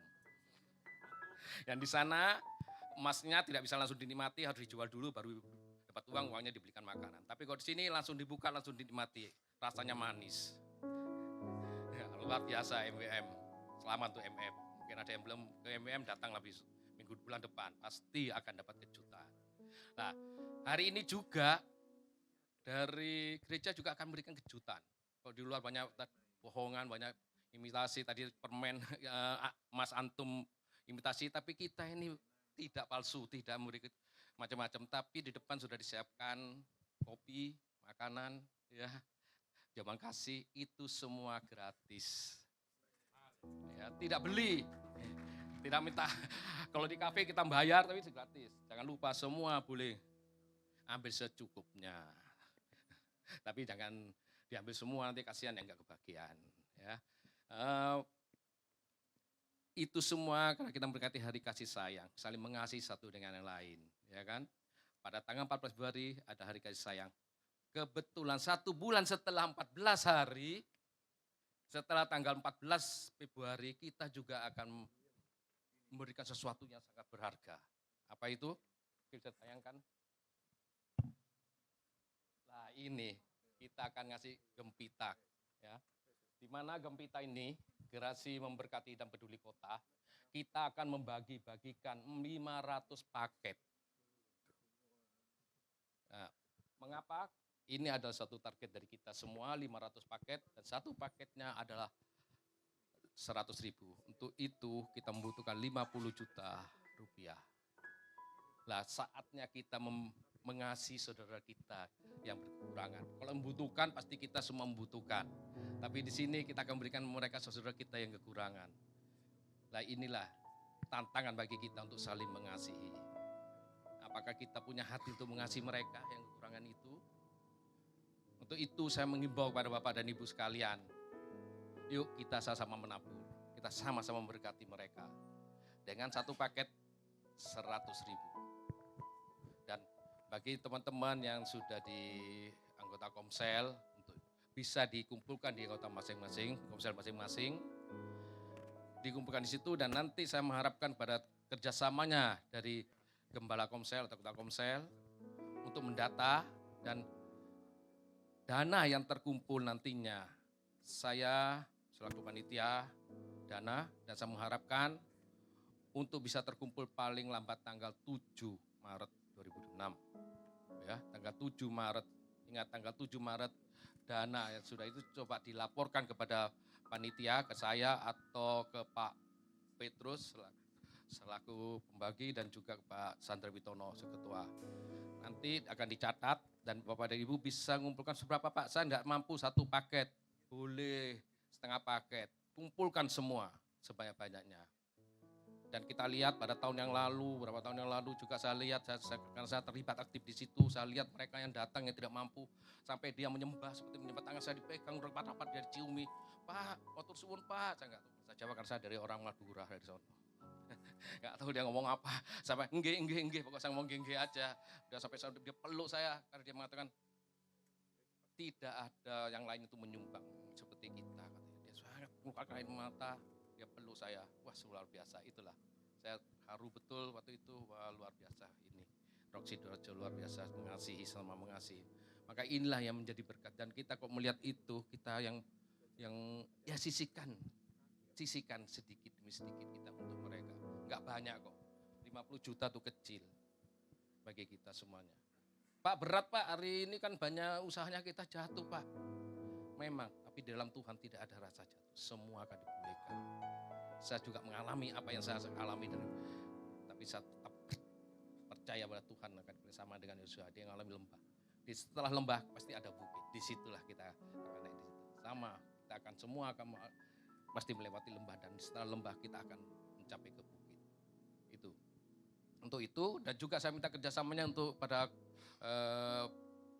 Komsel, Ketua Komsel, pengurus Komsel, kita tunggu data Komsel yang akan berapa Komsel akan membagikan kepada anggota dan sekitarnya yang membutuhkan. Kok membutuhkan yang sangat-sangat membutuhkan berapa orang dan itu ditunggu paling lambat datanya tanggal 5 Maret.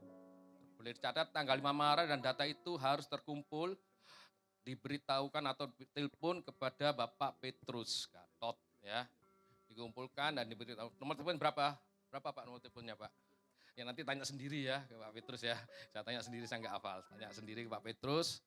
Dan nanti pembagian kupon, jangan lupa dicatat juga sama untuk para Komsel, Ketua Komsel, pembagian kupon akan diberikan pada tanggal 8 Maret Pak ya, betul ya.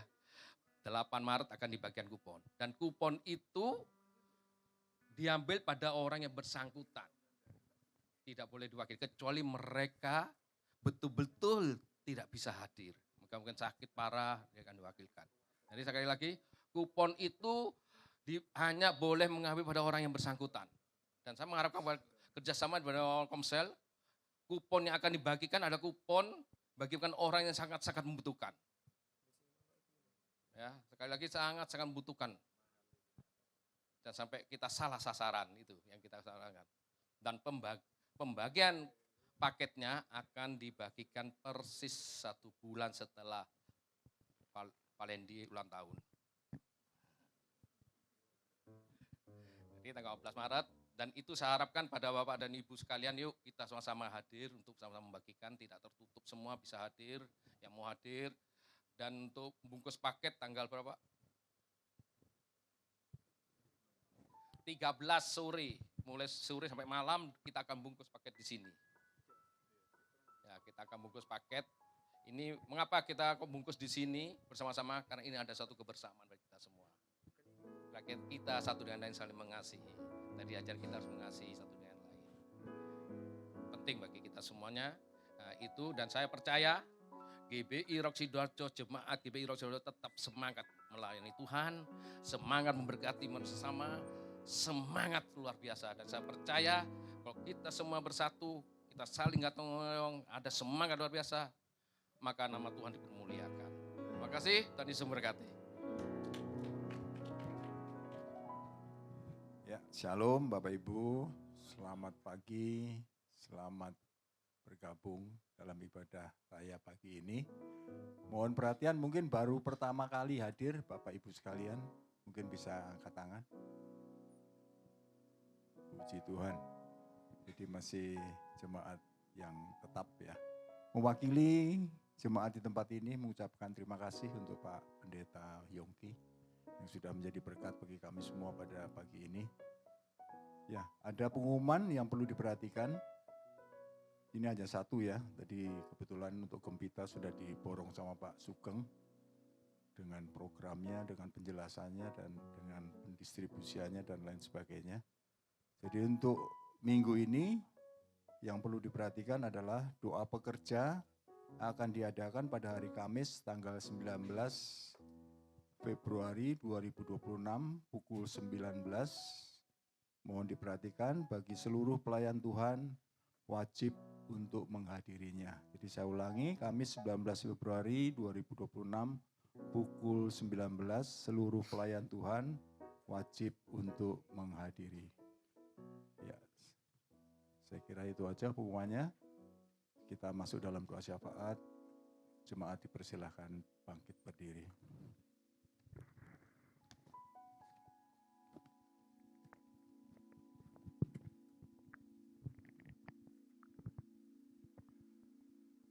Bapa yang kekal, Bapa yang baik, Bapa yang kami sembah, kami tinggikan hanya di dalam nama Tuhan Yesus.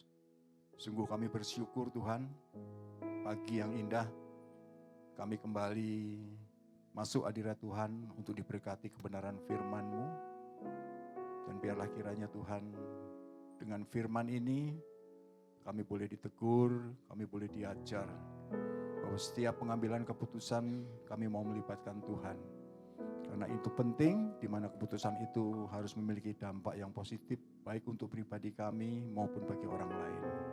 Dan kami percaya firman-Mu pada pagi ini memberkati kami semua, memberikan pencerahan yang baik untuk kami boleh naik level lebih baik lagi Tuhan bersama dengan Engkau.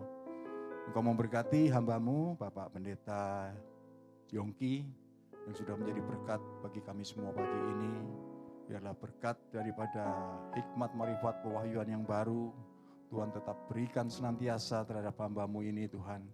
Sehingga semakin hari boleh semakin luar biasa melayani Tuhan. Semakin hari lebih semakin dahsyat lagi melayani Tuhan. Sehingga banyak jiwa Tuhan boleh dimenangkan untuk datang dan menerima Engkau sebagai Tuhan dan Juru Selamat. Berkati pelayanannya, berkati pekerjaannya, berkati keluarganya Tuhan. Kami tahu Tuhan tetap memakai keluarga ini untuk bisa menjadi alat kemuliaan dimanapun keluarga ini tempatkan. Terima kasih Tuhan. Kami juga berdoa untuk gereja kami Sidoarjo Tuhan. Engkau mengetahui segala permasalahan yang ada dan kami tetap mau percaya semuanya kami bawa di bawah kaki Tuhan. Dan biarlah akhirnya tangan Tuhan juga yang akan memberikan pertolongan jalan keluar yang terbaik.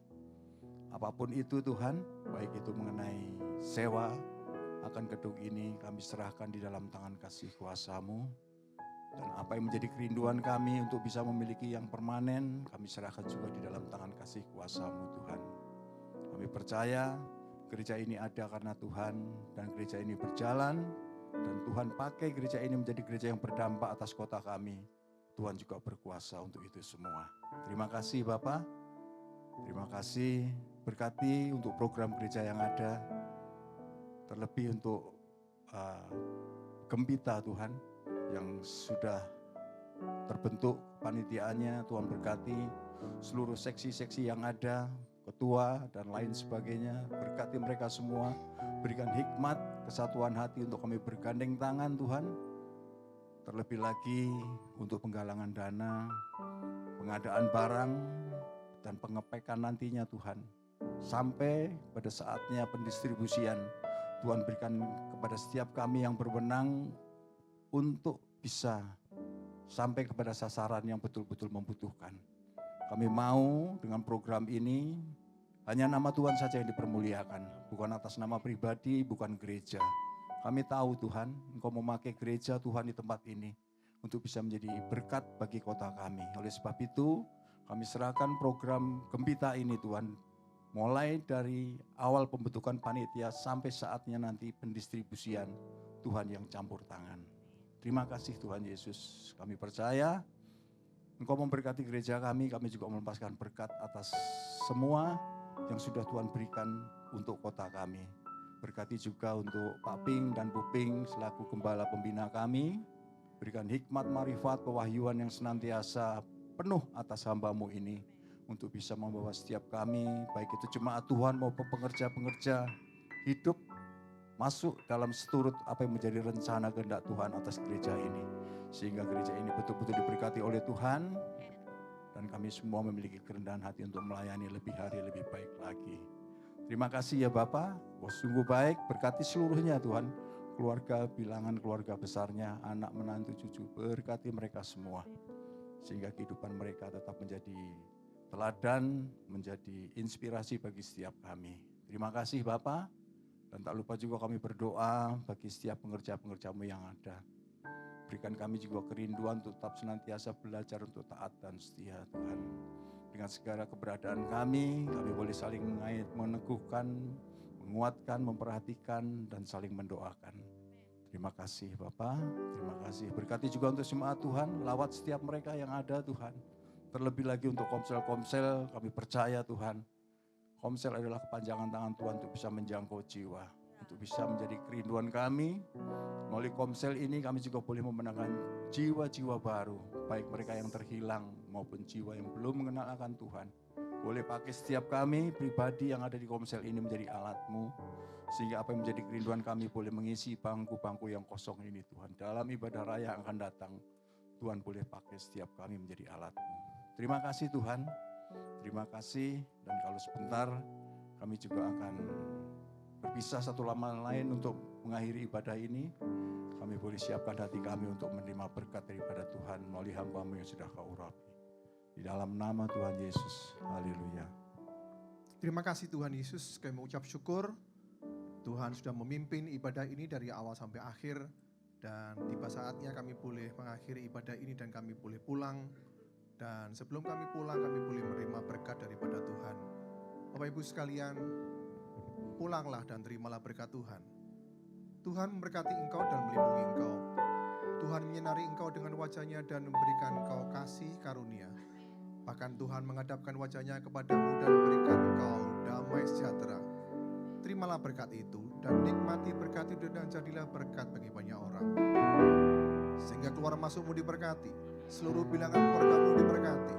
Bahkan apa saja yang kau lakukan dengan kedua belah tanganmu, kedua Tuhan berhasil dan beruntung. Sehingga kehidupanmu terus naik dan tidak turun. Bahkan kau dijadikan kepala dan bukan ekor. Terimalah berkat itu di dalam nama Allah Bapa dan Putra dan Roh Kudus. Dalam nama Tuhan Yesus Kristus mulai pagi hari ini sampai kedatangan Tuhan yang kedua kali dan bahkan kami kekal selamanya. Bagi Bapak Ibu dan saudara saya yang menerima berkat Tuhan, mari bersama saya katakan amin.